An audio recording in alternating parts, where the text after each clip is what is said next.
Jumpa lagi konco-konco dokter Deso. Tetap sehat, tetap semangat, dan tetap berkarya.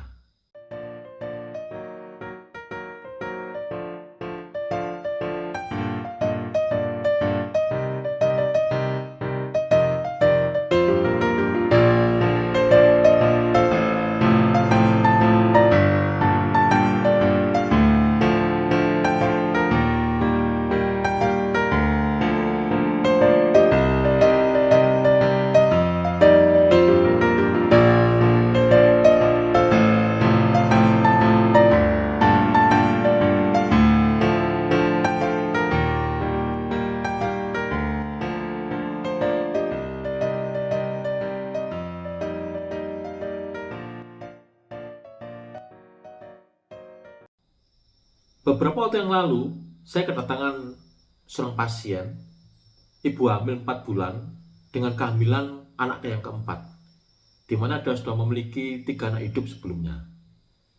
Ibu ini bercerita bahwa sebenarnya kehamilan sekarang itu tidak direncanakan. Jadi dia bisa hamil karena dia dengan suami pada saat berhubungan seksual lupa memakai kontrasepsi. Mereka biasa memakai kondom. Sebenarnya, jika pasangan suami istri saat berhubungan seksual lupa memakai kontrasepsi, apakah kehamilannya bisa dicegah? Untuk lebih jelasnya, saya persilakan konco-konco untuk menikmati video ini sampai selesai. Dan jika suka, saya persilakan untuk like, subscribe, dan share. Oke, stay tune.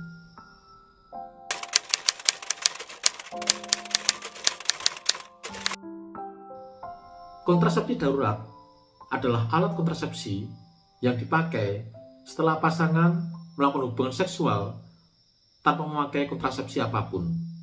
Padahal pasangan ini tidak berencana untuk memiliki anak. Untuk mencegah terjadinya kehamilan yang tidak diinginkan, maka dipakailah kontrasepsi darurat.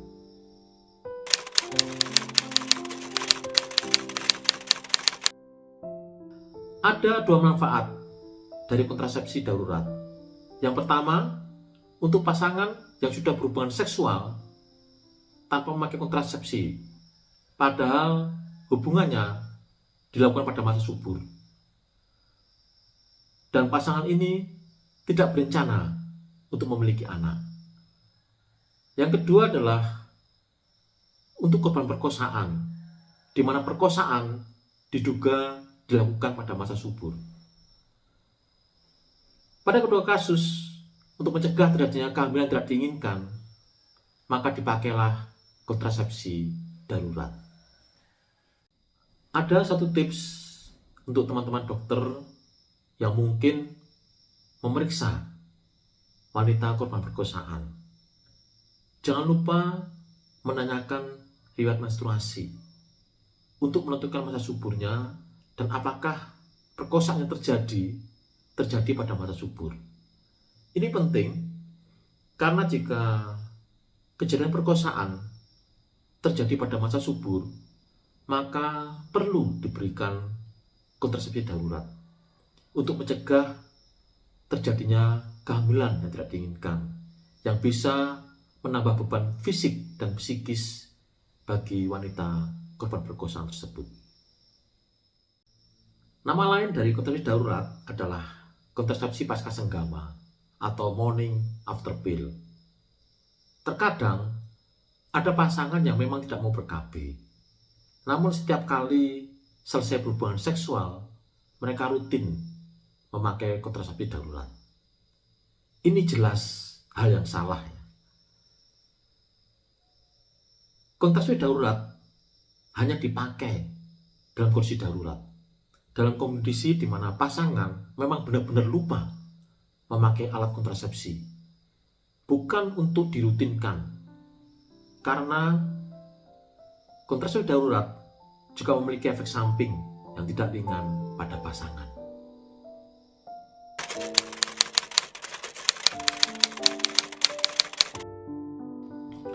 Ada 2 jenis kontrasepsi darurat yang biasa dipakai.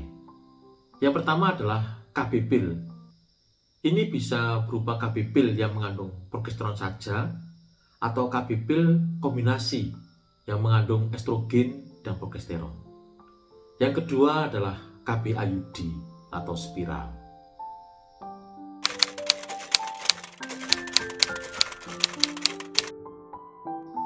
Terdapat 3 mekanisme kerja dari kontrasepsi darurat. Yang pertama adalah mencegah terjadinya ovulasi atau mencegah pelepasan sel telur ke saluran telur. Ini jelas akan mencegah terjadinya pembuahan. Yang kedua, mengganggu pergerakan saluran telur sehingga mencegah pertemuan sperma dengan sel telur. Yang ketiga adalah mencegah tertanamnya buah kehamilan ke dalam dinding rahim.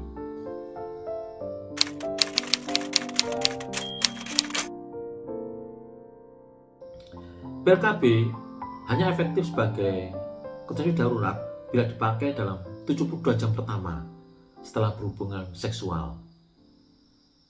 Tingkat keberhasilan pil KB sebagai kontrasepsi darurat sangat ditentukan oleh selang waktu antara senggama dengan pemberian pertama kali pil KB.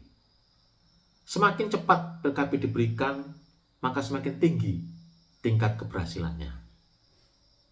Pil KB biasanya diberikan dalam 2 dosis dengan selang waktu 12 jam.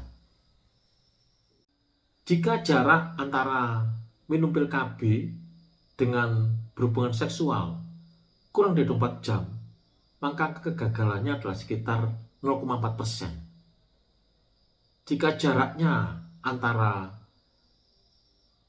25 sampai dengan 48 jam, maka angka kegagalannya sampai dengan 1,2%.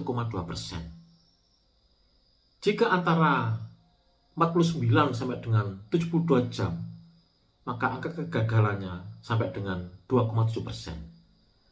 Namun jika sudah lebih dari 72 jam, maka sebaiknya pil KB tidak digunakan sebagai kontrasepsi darurat, atau bisa dipakai namun dikombinasikan dengan kontrasepsi darurat yang lainnya. Pemberian pil KB dengan dosis besar ini memiliki beberapa efek samping. Yang pertama adalah mual dan muntah.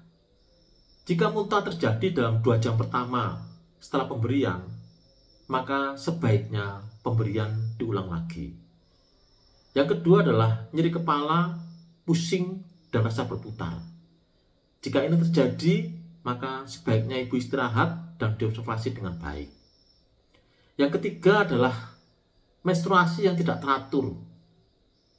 Jika ini terjadi, maka cukup diobservasi, biasanya akan kembali teratur setelah beberapa waktu. Namun jika keluhan memberat, maka sebaiknya ibu segera periksa.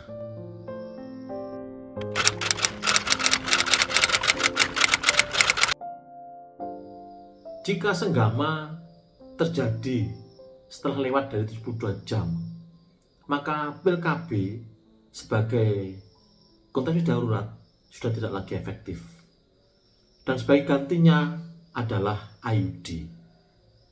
IUD bisa dipakai sebagai kontrasepsi darurat jika senggama terjadi sebelum 7 hari.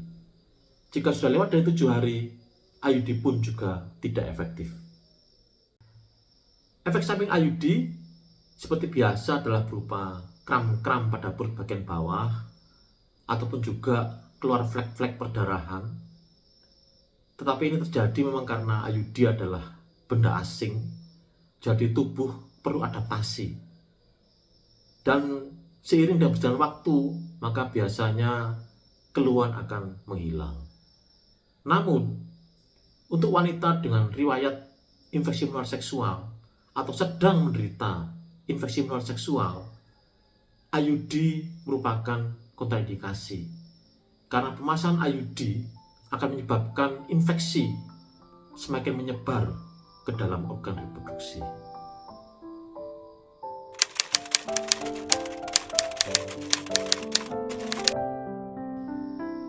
Jika kontrasepsi darurat gagal dan terjadi kehamilan, dari banyak penelitian ternyata kontrasepsi darurat tidak membahayakan kehamilan dan janin. Jadi kehamilan bisa diteruskan.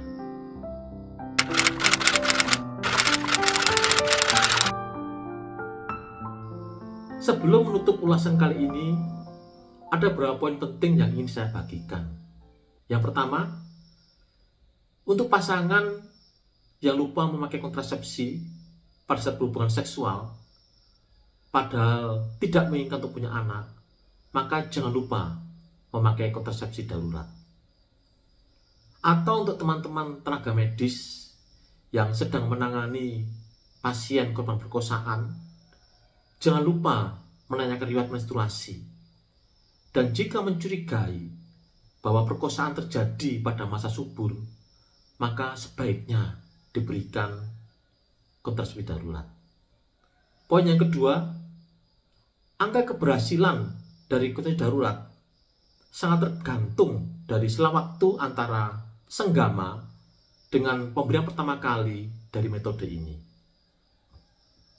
Yang ketiga, metode ini tidak boleh diberikan rutin, tetapi hanya darurat jika pasangan lupa memakai kontrasepsi. Karena apa? Karena metode ini memiliki efek samping yang tidak ringan pada perempuan. Yang terakhir, kontrasepsi darurat ternyata dari banyak penelitian, jika gagal kemudian jadi kehamilan, ternyata tidak mempengaruhi kehamilan dan bayi. Sehingga jika terjadi kehamilan atau kontrasepsi ini gagal, maka kehamilan bisa diteruskan. Demikian ulasan sederhana yang bisa saya berikan terkait dengan kontrasepsi darurat. Terima kasih untuk konco-konco yang sudah menonton video ini sampai selesai. Jangan lupa untuk like, subscribe, dan share. Oke, sampai jumpa di video selanjutnya.